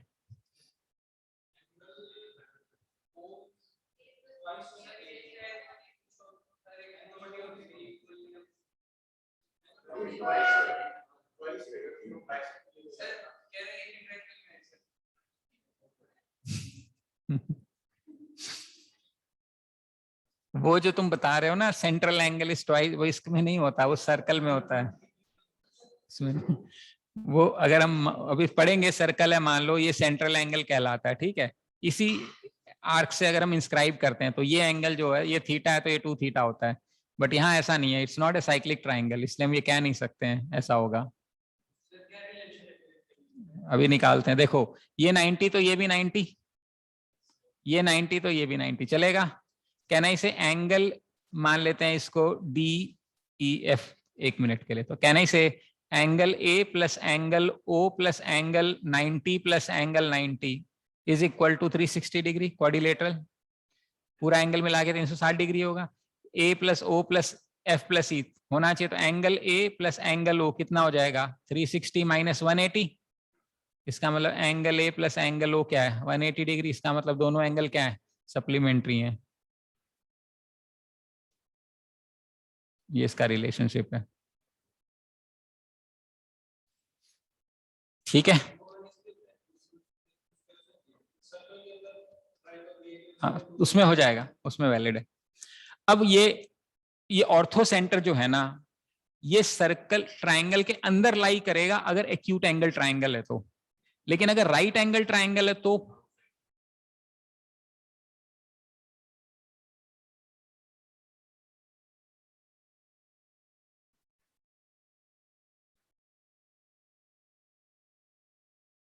देखो, ये जो एल्टीट्यूड है, इसका जो इस बीसी के ऊपर जो इसका एल्टीट्यूड है वो तो यही है, समझ में आ रहा है। और ए बी पे जो एल्टीट्यूड है वो ये है, और यहां से जो एल्टीट्यूड जाएगा वो ये होगा। तो point of intersection of altitude क्या हो गया, ये हो गया भाई। बीसी पे एल्टीट्यूड ए बी है और ए बी पे एल्टीट्यूड बीसी है, तो जहां पे दो एल्टीट्यूड मिलेंगे तीसरा एल्टीट्यूड भी वही मिलेगा। तो इसका मतलब ऑर्थो सेंटर कहां लाई कर रहा है, वर्टेक्स पे। समझ में आ रहा है, ये ऑर्थो सेंटर है इसका। क्या, हाँ अगर ये मिड पॉइंट होता तो ये सरकम सेंटर बन जाता। अगर ये मिड पॉइंट होता, कोई जरूरी नहीं है होगा। हाँ, अगर ये ऑब्ट्यूज ट्रायंगल होता,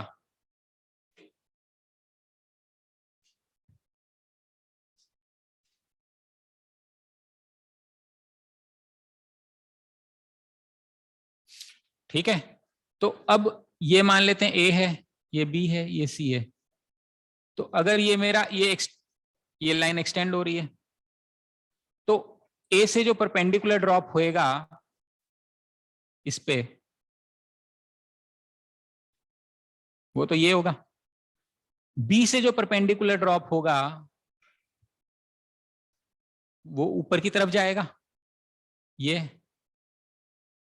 लेकिन जो मीटिंग पॉइंट है वो तो यहां पे आ गया। और जो सी का परपेंडिकुलर है वो किस पे जाएगा, जो सी की एक्सटेंडेड लाइन है, इसका जो परपेंडिकुलर इसका परपेंडिकुलर इस लाइन पे आना चाहिए।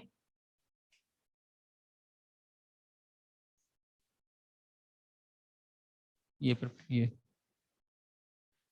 ए बी का एक्सटेंशन यहाँ पे, तो ये कहीं पे यहां मीट करेंगे। ये इसका ऑर्थो सेंटर है।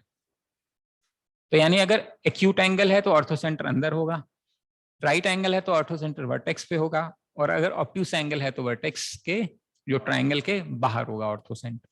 ठीक है, एक क्वेश्चन इसमें रह गया।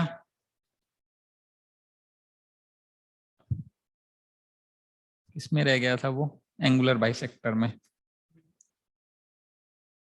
एंगुलर बाइसेक्टर में आप मुझे ये बताइए,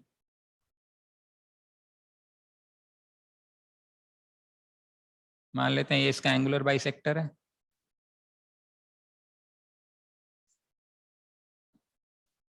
इसका एंगुलर बाइसेक्टर ये है,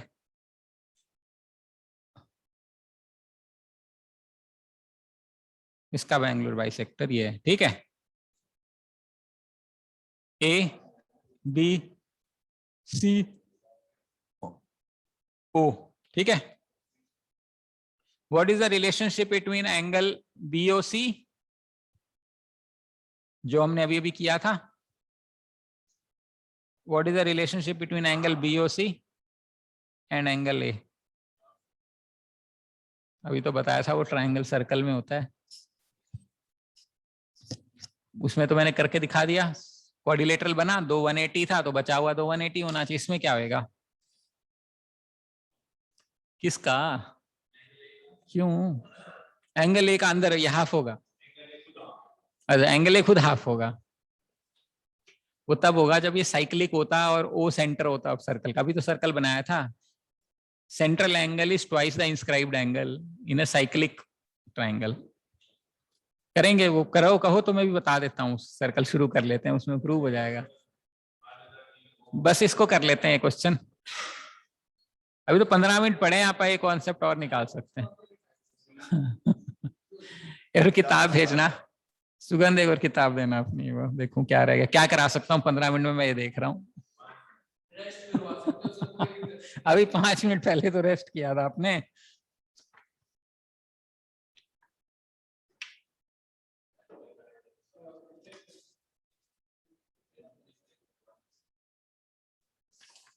अभी तो मैंने 3 ही पेज पढ़ाए हैं इसमें से, आपको पता है।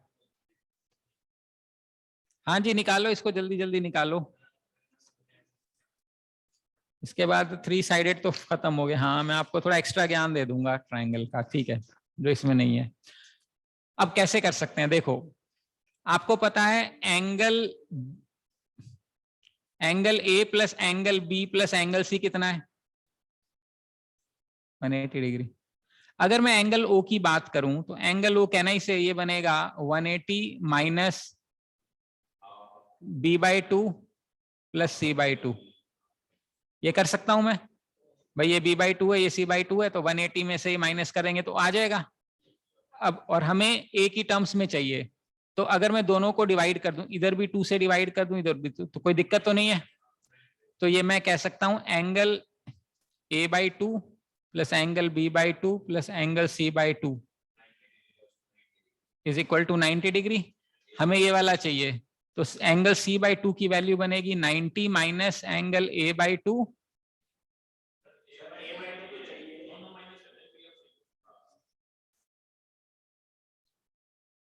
हमें b/c c/2 चाहिए, तो मैं कहता हूं b/2 प्लस c/2 जो है इज 90 माइनस a/2, चलेगा। यहाँ पे इसको रिप्लेस कर देते हैं, so this data will be replaced by this data here, ठीक। तो क्या बनेगा, angle O is equal to 180 minus of 90 minus of a/2, तो बनेगा 180 माइनस 90 प्लस a/2, बिल्कुल सही। एंगल O इज,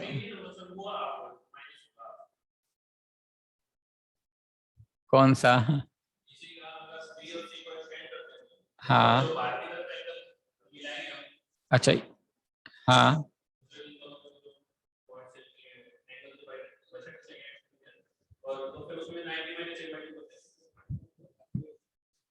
ऐसा तो कुछ नहीं बताया मैंने,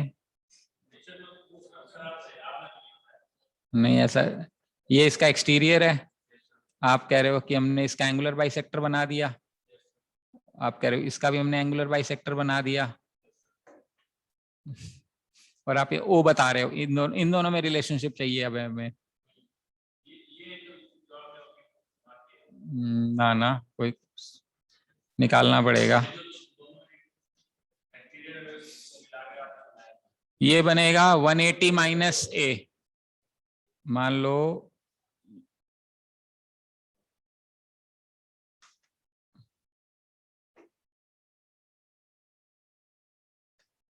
ये पूरा बनेगा 180 माइनस ए, तो हमें ये एंगल तो पता ही नहीं चल रहा, ऐसे तो निकलेगा नहीं, इसमें नहीं निकल सकते।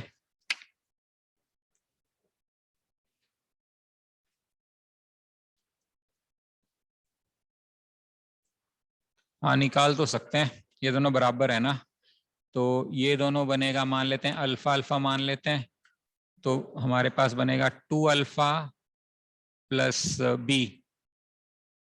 बी इज इक्वल टू 180, तो अल्फा की वैल्यू बनेगी 180 माइनस b/2, ठीक है, और ये वाला बीटा बन जाएगा 180 माइनस c/2, ठीक है। तो अल्फा प्लस बीटा जो बन जाएगा वो 360 माइनस ऑफ बी प्लस सी का आधा,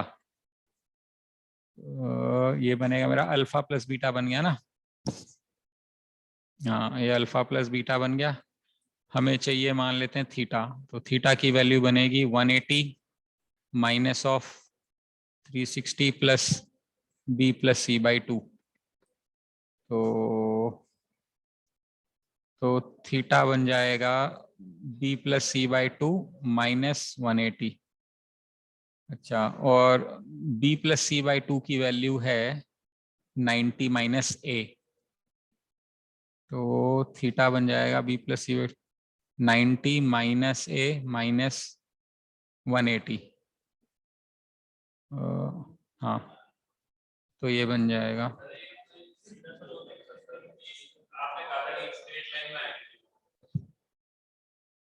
नहीं, वो जरूरी नहीं है ना।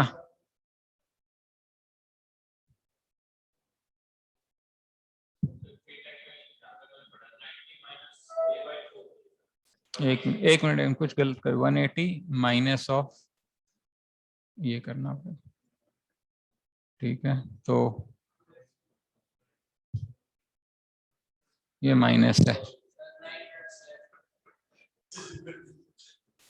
b plus C by two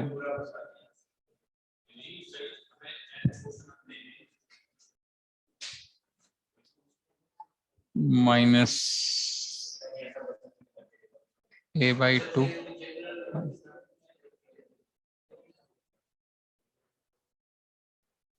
ये तो ये आ रहा है a बाई टू माइनस 270 आ रहा है।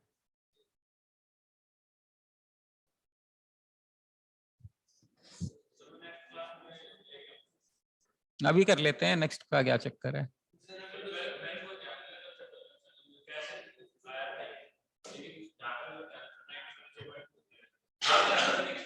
वो तो ऊपर ये है 90, ये तो निकाल ही चुके हैं एक्सटर्नल, तो ये तो आ ही चुका है 90 माइनस a बाई टू। ये तो a प्लस थीट जो ऊपर वाला o है ना, वो तो 90 प्लस a बाई टू है। ये तो आ गया, किताब में ही लिखा होगा, देख ले अभी। 90 प्लस a बाई टू, तो ये तो o ऊपर ये o है ना, हाँ, o की value 90 plus a by to निकालिए।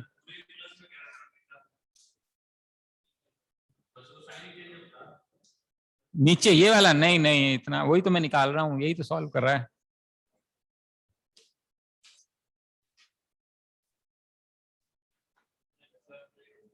हाँ, ले आना, कोई नहीं, नेक्स्ट क्लास।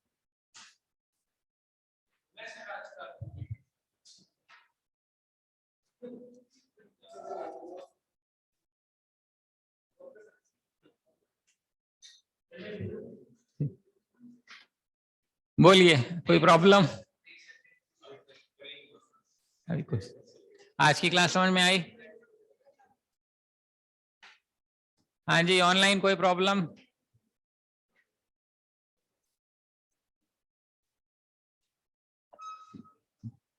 नथिंग? ठीक है, then that should be all from my side. Thank you very much and have a nice day. Thank you.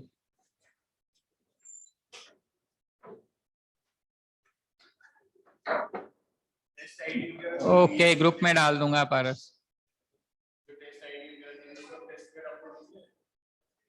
हाँ, कुछ तो मिलेंगे ही।